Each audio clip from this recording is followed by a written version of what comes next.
बौद्ध जिले में दीपावली को नियारा ढंग से पालन करती मेहेर संप्रदायर परिवार।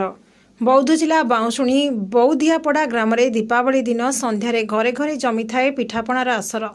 तासह निजर कौलिक वृत्ति तंतशाला रीतिनीति अनुजाई पूजा करने सह आखु बलि देइथांती। एई पूजारे लागुथबा द्वीपर विशेष आकर्षण थाए जहाँ कौनसी माटी किंबा अन्य कौनसी वस्तुरे तैयारी न होई बरं चाउलरे तैयारी चूनारे दीप लगा जाय थाए एवं संध्या समय आखिरे दीप जाली ग्रामर ए मुंडरू से मुंड जाए रजा बाहे खंड खजा खावे अंधारे आओ उजले जाओ बोली बड़ बड़िया डाकी थांती।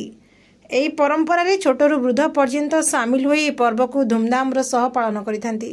लोककथा अनुसार पितृपुरुषों यह एक विदायी परंपरा बोली कहुतबा बेले पारंपरिक तथ्य अनुसार विजया दशमी रे रावण को मारी विजय लाभ करी ठीक एई दिन प्रभु रामचंद्र वनवासरू अयोध्या को फेरुवा बेले अंधार हेबारु अयोध्यावासी दीप जाली आलोक देखाइबापई एई पर्व को केउ कालरू आज जाए पालन करि आसुछन्ति।